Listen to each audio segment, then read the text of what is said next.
बिस्मिल्लाहिर्रहमानिर्रहीम। नाजरीन, मैं हूं राय सज्जाद और आप देख रहे हैं मेरा यूट्यूब चैनल और फेसबुक पेज। तो नाजरीन, आज हम बात करेंगे कानून वरासत पे कि जो वरासत है वो क्या होती है और उसका क्या कानून है। और जो मरने वाला जी, ये दुनिया फ़ानी है, हर किसी ने इस दुनिया से जाना है, जो आया उसने जाना भी है। तो मरने वाला जो है उसके कुछ ना कुछ असासे होते हैं, चाहे वो मूवेबल हों या इमूवेबल हों।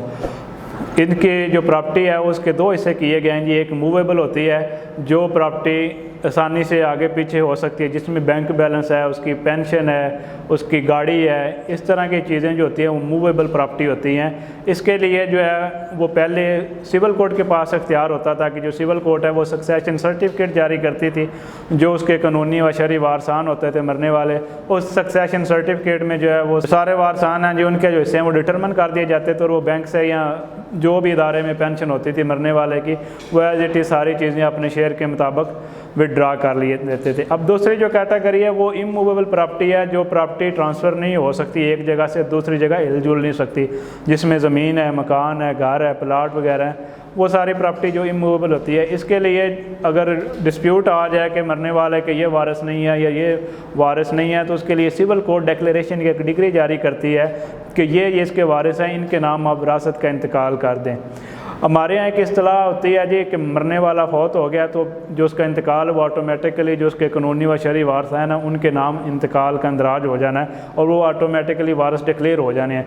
लेकिन ऐसा कुछ भी नहीं होता, ये बस सुनने वाली बातें और वाह की बातें। ना तो इदारों के पास इतना टाइम है और ना ही कोई इतनी उसकी पेन लेता है कि हम उसका विरासत का इंतकाल करें। इसके लिए जो उसके मरने वाले के जायज़ व शरई वारसान हैं उनको एफर्ट करनी पड़ती है, उसकी एक फ़ी होती है, एक प्रोसीजर होता है। वो मैं आपको बताऊंगा कि वो प्रोसीजर क्या और किस तरह आप जो इंतकाल है वो करवा सकते हैं।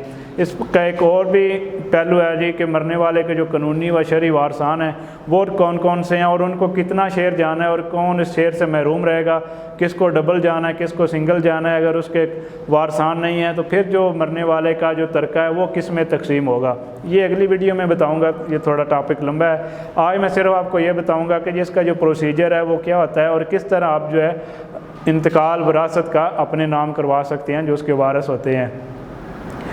तो जो प्रॉपर्टी को खसरा नंबर लगा होता है, खेवट, खसरा, खतून, इस तरह का नंबर, जिस तरह ज़री ज़मीन है, प्लाट है, दुकान है, गोदाम है, इस तरह का जो भी है उसे वो नंबर वगैरह लगा होता है जी। उसके लिए तो आप तहसीलदार साहब के पास जाएंगे, वो इसका विरासत का इंतकाल करेंगे। एक और प्रॉपर्टी होती है जो अब शहरों में उसको नंबर लगाए जाते हैं, जिस तरह LDA लॉर्ड डेवलपमेंट अथॉरिटी है, वहाँ किस तरह का इंतकाल या रजिस्टर्ड सेल डीड नहीं होती। वहाँ जो है LDA अलाटमेंट लेटर जारी करता है कि जो भी बंदा है उसको जो ख़रीदता है अलाटमेंट लेटर जारी होता है। उसके बाद पोजेसन लेटर जारी होता है कि उसका कब्ज़ा है। जब वो मरता है तो उसके जो वारसान हैं वो लेटर लेके जाते हैं, बाकी चीज़ें लेके जाते हैं और अपने जो डॉक्यूमेंट है वो लेके जाते हैं। तो इदारा जो है फर्दर उनके नाम अलाटमेंट लेटर जारी कर देता है कि अब मरने वाले के ये वारसान है, उन सारों के नाम लेटर जारी होता है। DHA में भी ऐसा होता है, बैरिया में भी ऐसा चल रहा है। बाकी जो कोऑपरेटिव हाउसिंग सोसाइटी हैं, सब सोसाइटीज़ का जो है इसी तरह चलता है, जो अलाटमेंट लेटर जारी करते हैं कि अब मरने वाले के ये वारिस हैं, ये अब इस मकान ही जो प्लाट है उसके मालिक हैं। तो जो खसरे वाली प्रॉपर्टी होती है उसके लिए सबसे पहले जो काम करने वाला होता है, जो हम भूल जाते हैं फिर बाद में हमें भुगतना पड़ता है। सबसे पहले जब एक बंदा मर गया तो उसके वारसान को चाहिए कि वो उसका सबसे पहले जाके डेथ सर्टिफिकेट बनवाएं, जो कि यूनियन काउंसिल जो आपकी कंसर्न है वहाँ जाएँ, या टाउन कमेटी है या टाउन हॉल है वहाँ जाके अब वो उसमें अप्लाई करेंगे, मरने वाले का डेथ सर्टिफिकेट उसके क्वाइफ देंगे कि ये मेरा वालिद है या भाई है, जो भी आपका रिश्ता है कि वो फौत हो गया, उसका डेट वगैरह देंगे। तो 60 दिन का जो टाइम रखा गया कि 60 दिन के अंदर अंदर आपने मरने वाले का अंदराज करवाना है। अगर आप उससे लेट होंगे तो फिर आपको लेट फ़ी पे करनी पड़ेगी, उसका लेट अंदराज होगा, वो एक प्रोसेस और शुरू हो जाता है। तो बेहतर है उस आप लंबे प्रोसेस से बचने के लिए 60 दिन के अंदर अंदर कभी भी जाके अंदराज करवाएं और मरने वाले का डेथ सर्टिफिकेट जो वो लें। उसके बाद नादरा से फैमिली रजिस्ट्रेशन सर्टिफिकेट बनता है, जिसे शॉर्ट टर्म FRC बोलते हैं, वो आप बनवाएंगे। उसमें मरने वाले का भी आ जाता है डाटा, उसकी बेगम का, उसके बच्चों का, सारों का, उसके बायोडाटा आ जाता है कि ये इसके वारसान है। वो लेके आपने ये चीज़ें इकट्ठी करनी है। उसके बाद एक तहसीलदार के नाम एप्लीकेशन लिखनी है कि हमारा जो वालिद है वो फ़लाँ प्रॉपर्टी का मालिक था, उसकी भी काफ़ी साथ आपने इंडेक्स करनी है। तो ये हम उसके कानूनी व शरई वारसान हैं। जो फ़ाइल आप बनाएंगे उसमें सारे जो कानूनी व शरई वारसान हैं उनकी शनाख्ती कार्ड की कापीज़ लगाएंगे। उसके बाद आपने FRC की कापी लगानी है, डेथ सर्टिफिकेट लगाना है, जो साइल एप्लीकेशन दे रहा है जी उसका आपने बयान हल्फी लगाना है। और उसके बाद जो 2 इलाके के मुअज़्ज़ज़ लोग हैं जो आपको भी जानते हों और मरने वाले को भी जानते हों, वो उसमें अपना बयान हल्फी टेंडर करेंगे कि मरने वाले का ये नाम था, हम इतने अरसे से जानते हैं, ये उसकी कानूनी व शरई जो औलाद है, ये वारिस हैं और वो ये उसका तर्का है, ये वो चीज़ें छोड़ के गया है।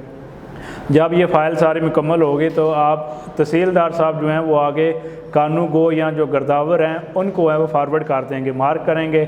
वो उस पर अपनी जो है स्क्रूटनी करेंगे। स्क्रूटनी करने के बाद वो जो फील्ड ऑफिसर है जो हल्का पटवारी है, हल्का पटवारी को ट्रांसफ़र कर देंगे, क्योंकि सारा काम जो हल्के का जो फील्ड ऑफिसर है, जो सारा हिसाब किताब है ज़मीनों का, वो सारा पटवारी साहब के पास होता है। तो पटवारी साहब से पहले मरने वाले के जो एसेट्स हैं, जो असासा है, जो तरका जिसके लिए आप इंतकाल विरासत चाह रहे हैं, वो उसको पहले उसकी स्क्रूटनी करेगा, देखेगा अपने रिकॉर्ड में आया कि वो इसे जो आप इंतकाल कराना चाह रहे हैं इसका मालिक भी था या नहीं, या अगर मालिक था तो अब उसका क्या स्टेटस है उस प्रॉपर्टी का।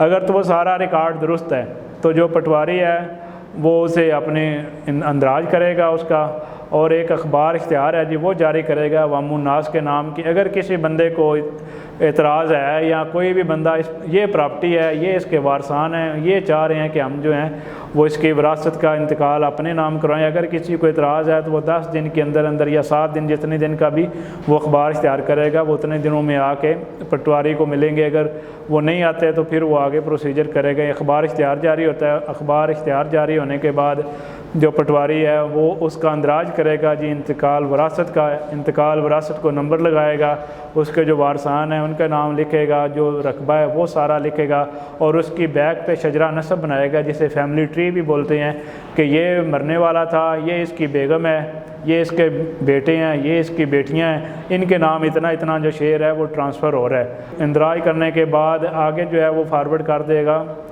तहसीलदार साहब को। तहसीलदार साहब हैं वो दौरे में जो है इंतकाल की स्क्रूटनी करेंगे, इसको देखेंगे। जो दौरा आता है उसमें तहसीलदार भी उस दिन मौजूद होता है, हल्का पटवारी भी होता है, गर्दावर भी होता है, कानू गो भी होता है। ये सारी जो टीम है वहाँ प्रेजेंट होगी। जो साइल है वो भी जाएगा और उसके जो गवाहान हैं वो भी जाएंगे तहसीलदार के रूबरू। वो बयान देंगे कि जी हम इसके वारसान हैं, मरने वाले के, हमारा बालद जो है ये तरका छोड़ के गया था तो हमारे नाम इसका जो है इंतकाल किया जाए। तो जो तहसीलदार हैं वो गवाहान के रूबरू उनके बयान लेगा, फिर गवाहों के बयान कलमबंद करेगा। गवाहों के बयान कलमबंद करने के बाद जो एक फ़ी होती है जो ऑलरेडी पटवारी ने चालान बना के दिया होता है पार्टी को, वो पार्टी फ़ी भी पे करती है। फ़ी पे करने के बाद जब दौरा होता है तो सारी चीज़ें कलमबंद करने के बयान करने के बाद तहसीलदार साहब फिर अपने तौर पर एक और स्क्रूटनी करते हैं।